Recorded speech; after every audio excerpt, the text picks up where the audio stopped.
Merhaba arkadaşlar, YDS Sırpça Boşnakça hazırlık derslerine hoş geldiniz. Ben öğretmeniniz Aykut Aydoğdu. Bugün sizlerle birlikte cümle bağlantılarından bahsedeceğiz. Birbirinden bağımsız birleşik cümleler ilk konumuz olacak.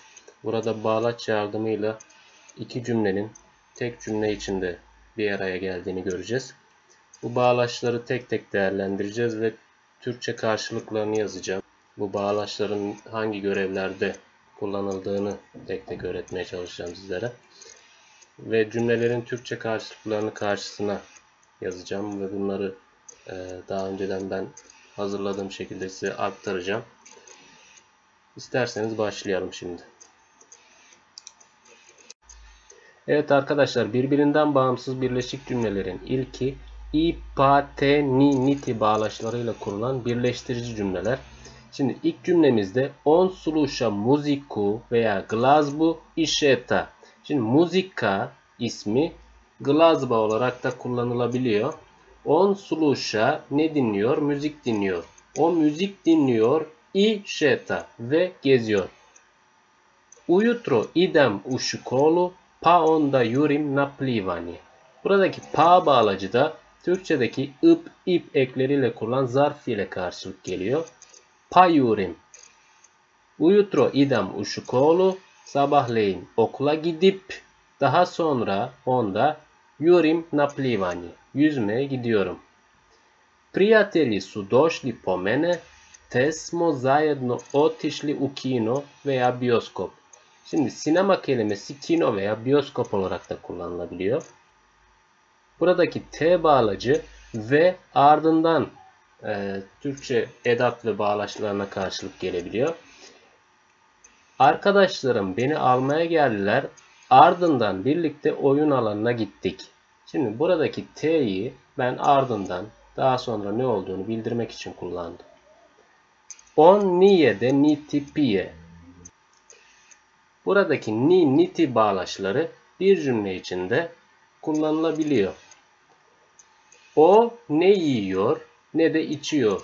On nije de niti pije. Yani olumsuzluk bildiren bir bağlaç serisi. Ama yüklemlerimiz burada olumlu halde çekimleniyor. Moji prijatelji nisu došli niti su me nazvali.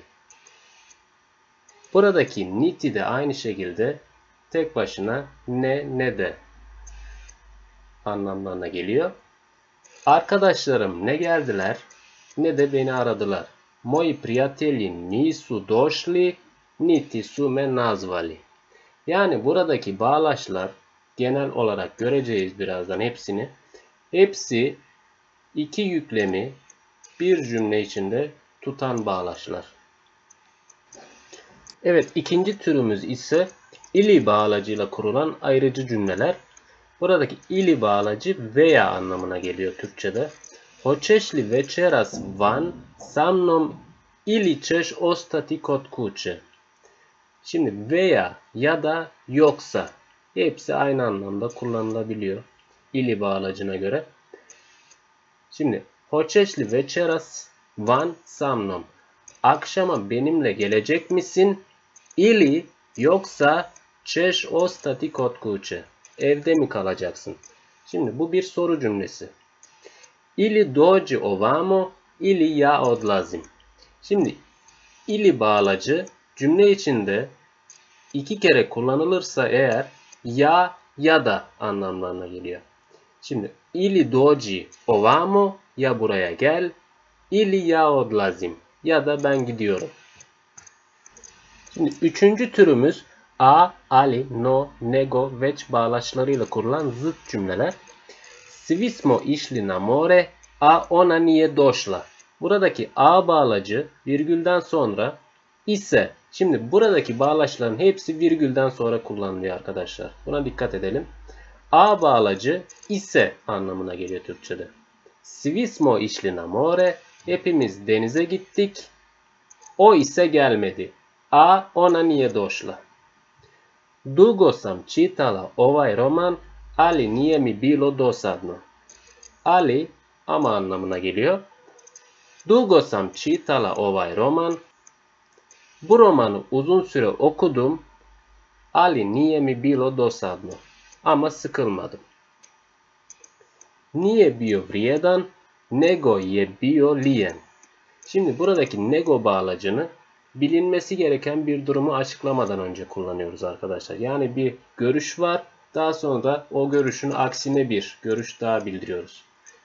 Ondan önce de nego bağlacını kullanacağız. O çalışkan değil, nedir? Tembeldir.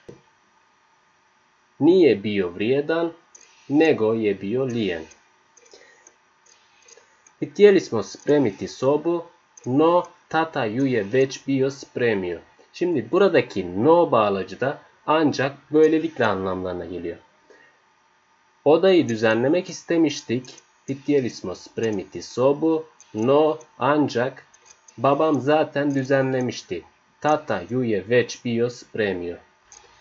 Dördüncü türümüzdeki jedino, samo, tek bağlaçların hepsi sadece yalnızca bir tek anlamlarına geliyor arkadaşlar Türkçe'de. Sve sam naučila, samo ponavljam matematiku. Sve sam naučila, jedino ponavljam matematiku. Sve sam naučila, tek ponavljam matematiku. Hepsi aynı. Her şeyi öğrendim, sadece matematik tekrar ediyorum.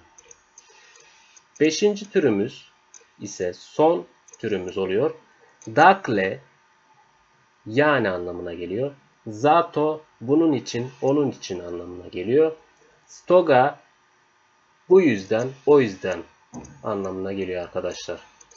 Let biciklom bio je uzbudljiv, dakle dobro smo se zabavljali.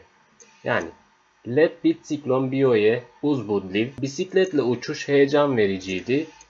Dakle yani iyi eğlendik. Bolestan sam, zato sam išao u bolnicu.